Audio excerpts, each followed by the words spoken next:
The Book of Esther. Esther chapter 1. This is what happened during the time of Xerxes. The Xerxes who ruled over 127 provinces, stretching from India to Cush. At that time, King Xerxes reigned from his royal throne in the citadel of Susa. And in the 3rd year of his reign, he gave a banquet for all his nobles and officials. The military leaders of Persia and Media, the princes and the nobles of the provinces were present. For a full 180 days, he displayed the vast wealth of his kingdom and the splendor and glory of his majesty. When these days were over, the king gave a banquet lasting 7 days in the enclosed garden of the king's palace for all the people from the least to the greatest who were in the citadel of Susa. The garden had hangings of white and blue linen, fastened with cords of white linen and purple material to silver rings on marble pillars. There were couches of gold and silver on a mosaic pavement of porphyry, marble, mother of pearl, and other costly stones. Wine was served in goblets of gold, each one different from the other, and the royal wine was abundant, in keeping with the king's liberality.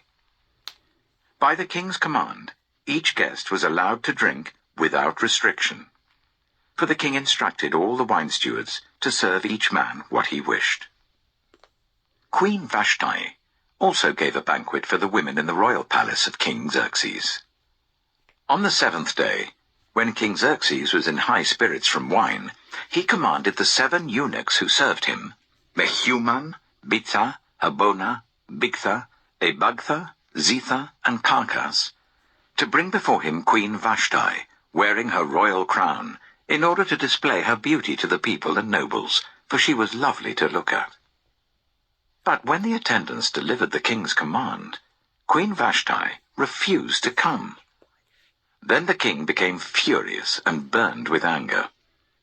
Since it was customary for the king to consult experts in matters of law and justice, he spoke with the wise men who understood the times, and were closest to the king: Karshina, Shetha, Admatha, Tarshish, Meres, Marsina, and Memucan, the 7 nobles of Persia and Media, who had special access to the king and were highest in the kingdom. According to law, what must be done to Queen Vashti? He asked. She has not obeyed the command of King Xerxes, but the eunuchs have taken to her.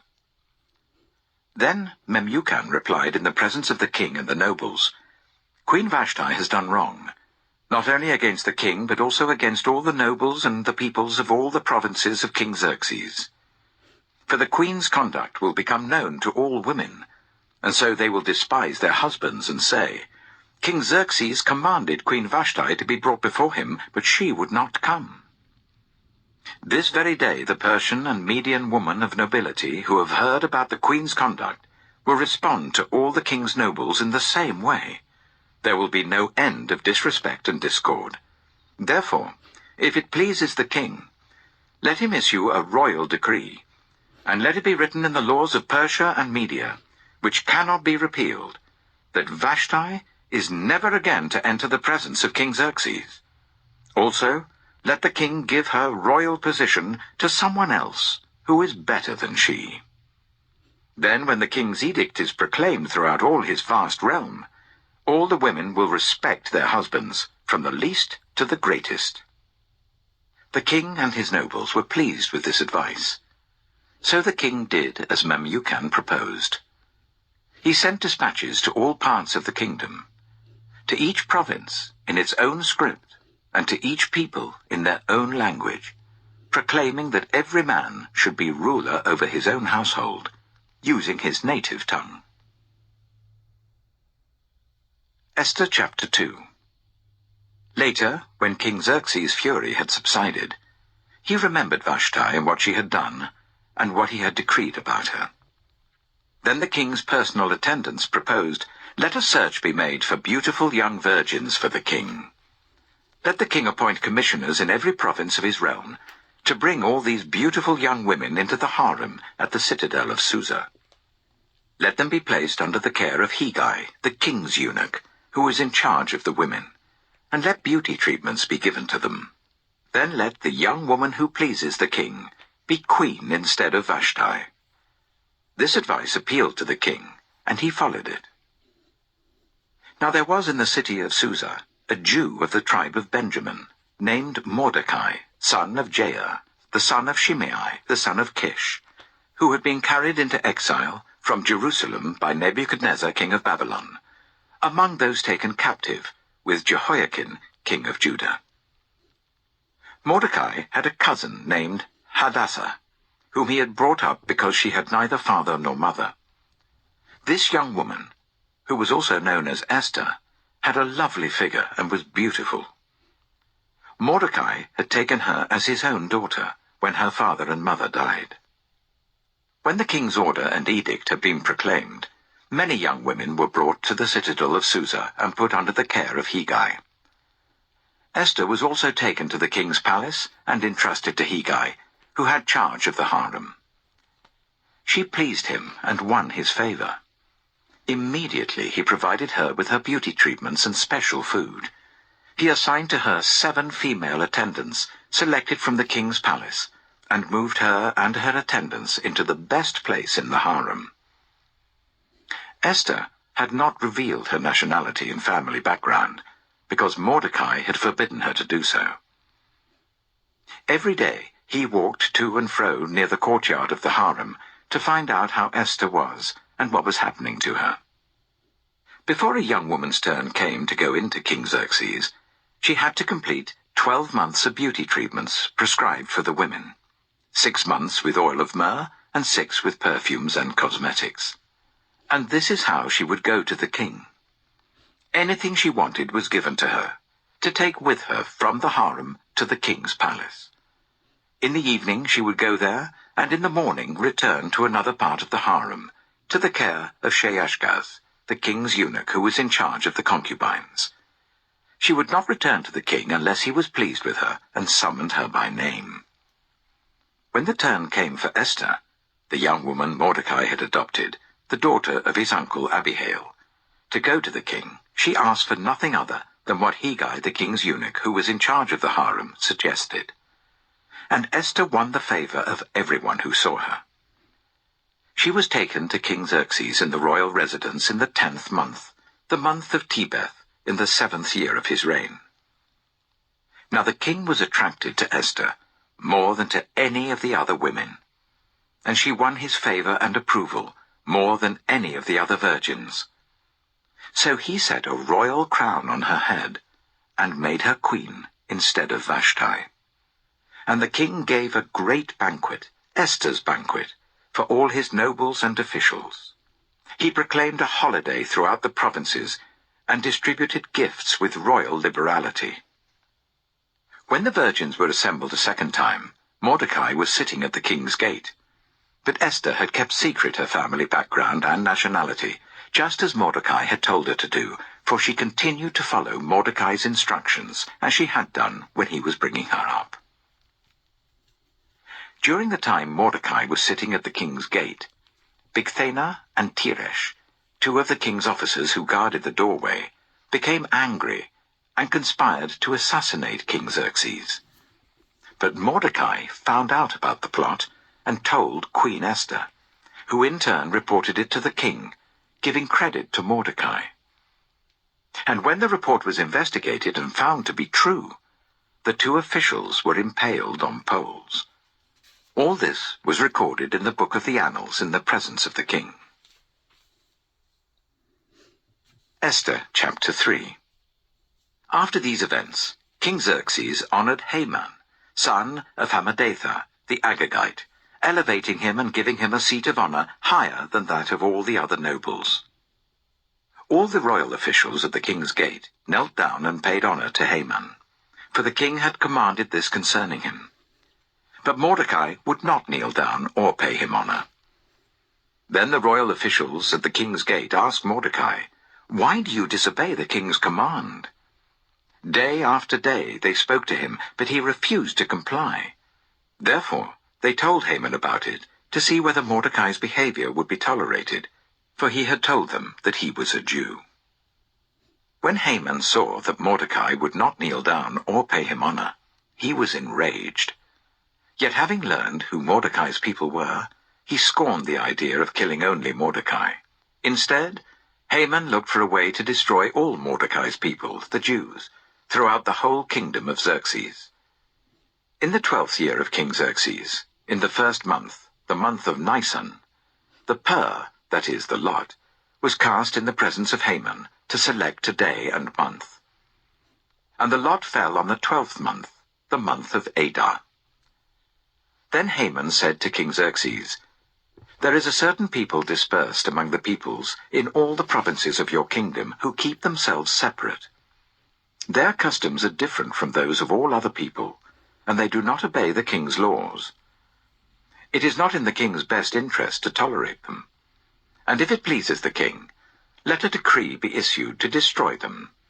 And I will give 10,000 talents of silver to the king's administrators for the royal treasury." So the king took his signet ring from his finger and gave it to Haman, son of Hammedatha, the Agagite, the enemy of the Jews. "Keep the money," the king said to Haman, "and do with the people as you please." Then, on the 13th day of the first month, the royal secretaries were summoned. They wrote out in the script of each province, and in the language of each people, all Haman's orders to the king's satraps, the governors of the various provinces, and the nobles of the various peoples. These were written in the name of King Xerxes himself, and sealed with his own ring. Dispatches were sent by couriers to all the king's provinces with the order to destroy, kill, and annihilate all the Jews, young and old, women and children, on a single day, the 13th day of the 12th month, the month of Adar, and to plunder their goods. A copy of the text of the edict was to be issued as law in every province and made known to the people of every nationality, so that they would be ready for that day. The couriers went out, spurred on by the king's command, and the edict was issued in the citadel of Susa. The king and Haman sat down to drink, but the city of Susa was bewildered. Esther chapter 4. When Mordecai learned of all that had been done, he tore his clothes, put on sackcloth and ashes, and went out into the city, wailing loudly and bitterly. But he went only as far as the king's gate, because no one clothed in sackcloth was allowed to enter it. In every province to which the edict and order of the king came, there was great mourning among the Jews, with fasting, weeping, and wailing. Many lay in sackcloth and ashes. When Esther's eunuchs and female attendants came and told her about Mordecai, she was in great distress. She sent clothes for him to put on instead of his sackcloth, but he would not accept them. Then Esther summoned Hathach, one of the king's eunuchs assigned to attend her, and ordered him to find out what was troubling Mordecai and why. So Hathach went out to Mordecai in the open square of the city in front of the king's gate. Mordecai told him everything that had happened to him, including the exact amount of money Haman had promised to pay into the royal treasury for the destruction of the Jews. He also gave him a copy of the text of the edict for their annihilation, which had been published in Susa, to show to Esther and explain it to her. And he told him to instruct her to go into the king's presence to beg for mercy and plead with him for her people. Hathach went back and reported to Esther what Mordecai had said. Then she instructed him to say to Mordecai, "All the king's officials and the people of the royal provinces know that for any man or woman who approaches the king in the inner court without being summoned, the king has but one law, that they be put to death, unless the king extends the gold scepter to them and spares their lives. But 30 days have passed since I was called to go to the king." When Esther's words were reported to Mordecai, he sent back this answer: "Do not think because you are in the king's house, you alone of all the Jews will escape. For if you remain silent at this time, relief and deliverance for the Jews will arise from another place, but you and your father's family will perish. And who knows but that you have come to your royal position for such a time as this?" Then Esther sent this reply to Mordecai. Go, gather together all the Jews who are in Susa, and fast for me. Do not eat or drink for 3 days, night or day. I and my attendants will fast as you do. When this is done, I will go to the king, even though it is against the law. And if I perish, I perish. So Mordecai went away and carried out all of Esther's instructions. Esther chapter 5. On the 3rd day, Esther put on her royal robes and stood in the inner court of the palace in front of the king's hall. The king was sitting on his royal throne in the hall facing the entrance. When he saw Queen Esther standing in the court, he was pleased with her, and held out to her the gold scepter that was in his hand. So Esther approached and touched the tip of the scepter. Then the king asked, "What is it, Queen Esther? What is your request? Even up to half the kingdom it will be given you." "If it pleases the king," replied Esther, "let the king, together with Haman, come today to a banquet I have prepared for him." "Bring Haman at once," the king said, "so that we may do what Esther asks." So the king and Haman went to the banquet Esther had prepared. As they were drinking wine, the king again asked Esther, "Now, what is your petition? It will be given you. And what is your request? Even up to half the kingdom it will be granted." Esther replied, "My petition and my request is this. If the king regards me with favor, and if it pleases the king to grant my petition and fulfill my request, let the king and Haman come tomorrow to the banquet I will prepare for them. Then I will answer the king's question." Haman went out that day, happy and in high spirits. But when he saw Mordecai at the king's gate and observed that he neither rose nor showed fear in his presence, he was filled with rage against Mordecai. Nevertheless, Haman restrained himself and went home. Calling together his friends and Zeresh his wife, Haman boasted to them about his vast wealth, his many sons, and all the ways the king had honored him, and how he had elevated him above the other nobles and officials. "And that's not all," Haman added. "I'm the only person Queen Esther invited to accompany the king to the banquet she gave. And she has invited me along with the king tomorrow.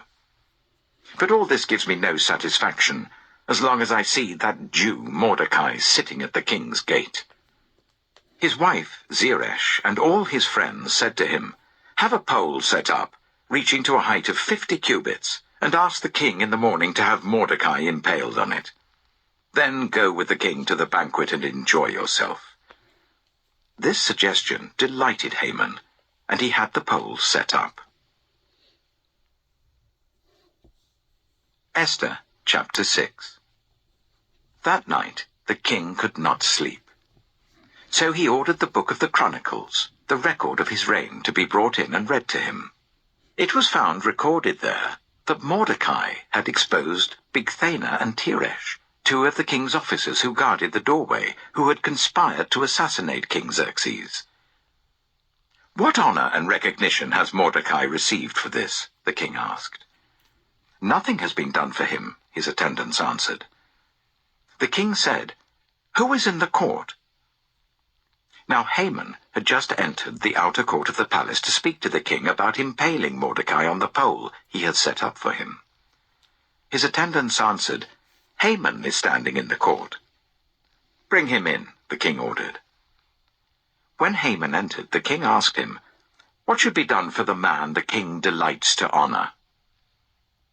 Now Haman thought to himself, "Who is there that the king would rather honor than me?" So he answered the king, "For the man the king delights to honor, let them bring a royal robe the king has worn, and a horse the king has ridden, one with a royal crest placed on its head. Then let the robe and horse be entrusted to one of the king's most noble princes. Let them robe the man the king delights to honor, and lead him on the horse through the city streets, proclaiming before him, 'This is what is done for the man the king delights to honor.'" "Go at once," the king commanded Haman.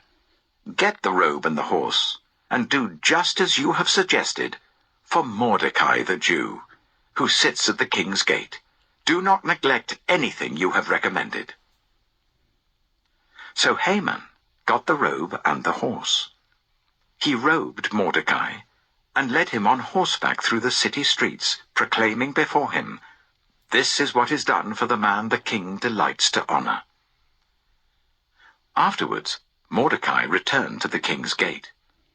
But Haman rushed home, with his head covered in grief, and told Zeresh his wife and all his friends everything that had happened to him.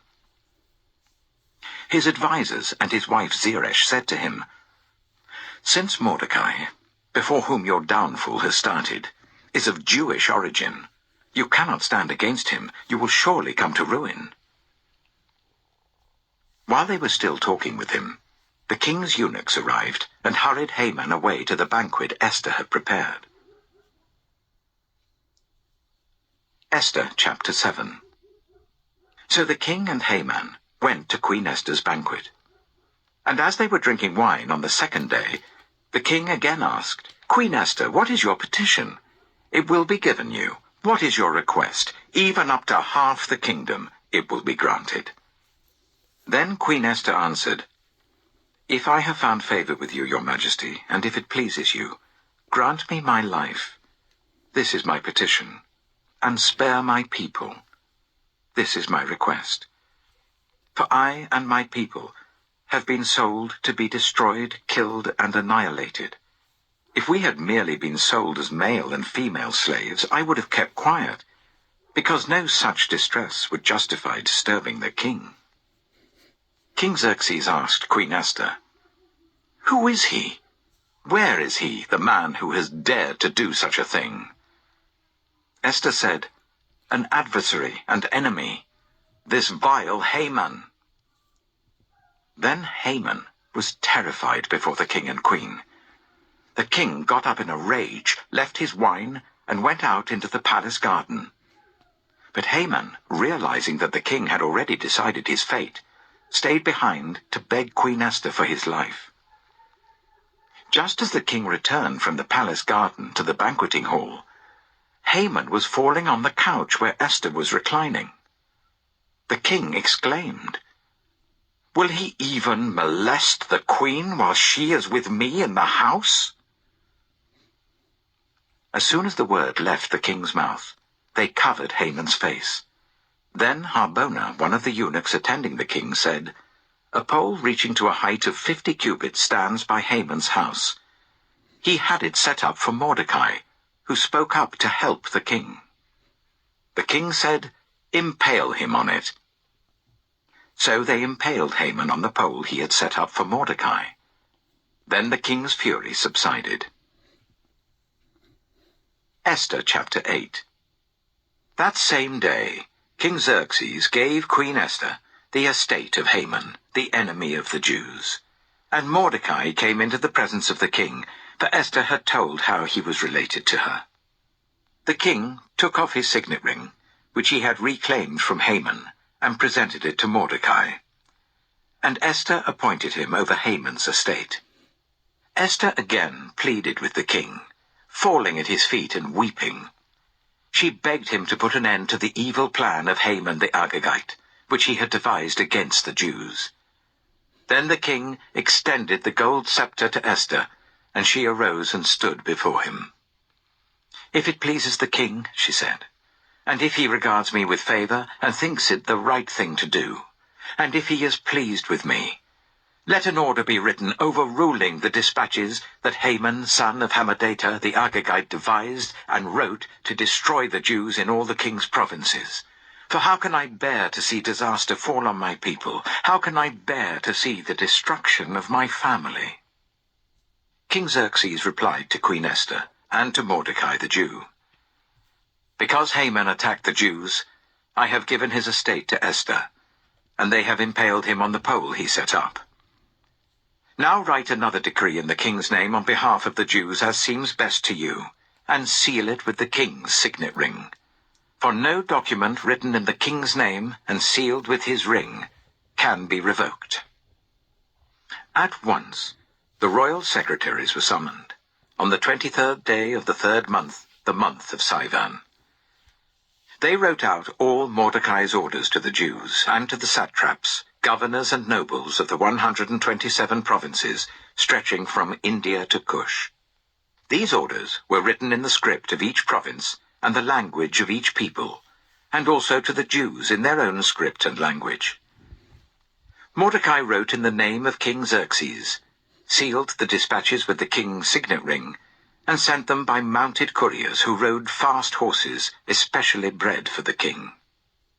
The king's edict granted the Jews in every city the right to assemble and protect themselves, to destroy, kill, and annihilate the armed men of any nationality or province who might attack them and their women and children, and to plunder the property of their enemies.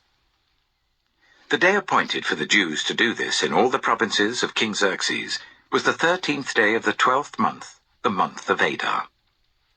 A copy of the text of the edict was to be issued as law in every province and made known to the people of every nationality, so that the Jews would be ready on that day to avenge themselves on their enemies. The couriers, riding the royal horses, went out, spurred on by the king's command, and the edict was issued in the citadel of Susa.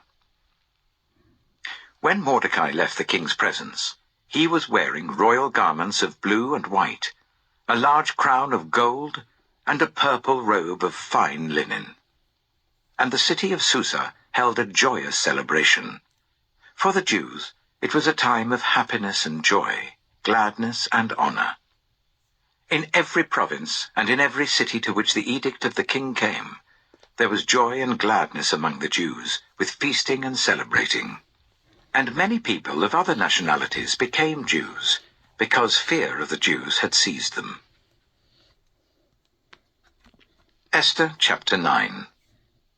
On the 13th day of the 12th month, the month of Adar, the edict commanded by the king was to be carried out.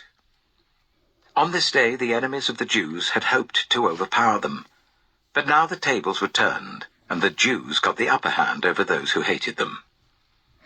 The Jews assembled in their cities, in all the provinces of King Xerxes, to attack those determined to destroy them. No one could stand against them, because the people of all the other nationalities were afraid of them. And all the nobles of the provinces, the satraps, the governors, and the king's administrators helped the Jews, because fear of Mordecai had seized them. Mordecai was prominent in the palace. His reputation spread throughout the provinces, and he became more and more powerful. The Jews struck down all their enemies with the sword, killing and destroying them, and they did what they pleased to those who hated them. In the citadel of Susa, the Jews killed and destroyed 500 men.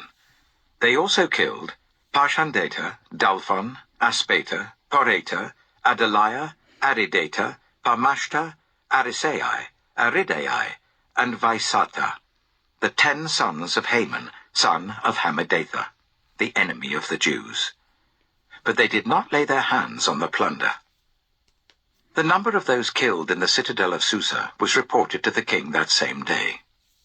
The king said to Queen Esther, "The Jews have killed and destroyed 500 men, and the 10 sons of Haman in the citadel of Susa. What have they done in the rest of the king's provinces? Now, what is your petition? It will be given you. What is your request? It will also be granted." "If it pleases the king," Esther answered, "give the Jews in Susa permission to carry out this day's edict tomorrow also. And let Haman's 10 sons be impaled on poles." So the king commanded that this be done. An edict was issued in Susa, and they impaled the 10 sons of Haman. The Jews in Susa came together on the 14th day of the month of Adar, and they put to death in Susa 300 men, but they did not lay their hands on the plunder. Meanwhile, the remainder of the Jews who were in the king's provinces also assembled to protect themselves and get relief from their enemies. They killed 75,000 of them, but did not lay their hands on the plunder. This happened on the 13th day of the month of Adar, and on the 14th day they rested, and made it a day of feasting and joy. The Jews in Susa, however, had assembled on the 13th and 14th, and then on the 15th they rested, and made it a day of feasting and joy. That is why rural Jews, those living in villages, observe the 14th of the month of Adar as a day of joy and feasting, a day for giving presents to each other. Mordecai recorded these events, and he sent letters to all the Jews throughout the provinces of King Xerxes, near and far, that they should celebrate annually the 14th and 15th days of the month of Adar, as the time when the Jews got relief from their enemies, and as the month when their sorrow was turned into joy, and their mourning into a day of celebration. He wrote to them to observe the days as days of feasting and joy, and giving presents of food to one another, and gifts to the poor. So the Jews agreed to continue the celebration they had begun, doing what Mordecai had written to them. For Haman, son of Hammedatha, the Agagite, the enemy of all the Jews, had plotted against the Jews to destroy them, and had cast the pur, that is, the lot, for their ruin and destruction. But when the plot came to the king's attention, he issued written orders that the evil scheme Haman had devised against the Jews should come back onto his own head, and that he and his sons should be impaled on poles.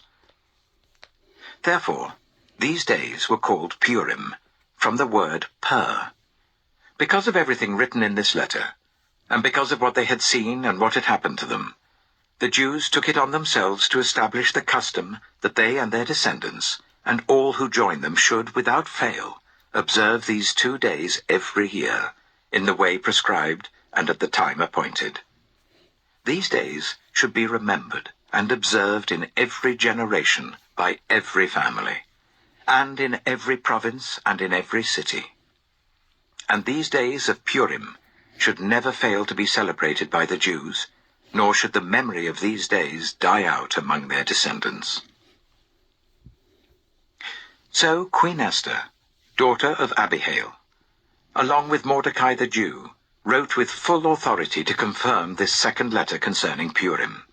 And Mordecai sent letters to all the Jews in the 127 provinces of Xerxes' kingdom, words of goodwill and assurance, to establish these days of Purim at their designated times, as Mordecai the Jew and Queen Esther had decreed for them, and as they had established for themselves and their descendants in regard to their times of fasting and lamentation. Esther's decree confirmed these regulations about Purim, and it was written down in the records. Esther chapter 10. King Xerxes imposed tribute throughout the empire to its distant shores. And all his acts of power and might, together with a full account of the greatness of Mordecai, whom the king had promoted, are they not written in the book of the annals of the kings of Media and Persia? Mordecai the Jew was second in rank to King Xerxes, preeminent among the Jews, and held in high esteem by his many fellow Jews, because he worked for the good of his people, and spoke up for the welfare of all the Jews.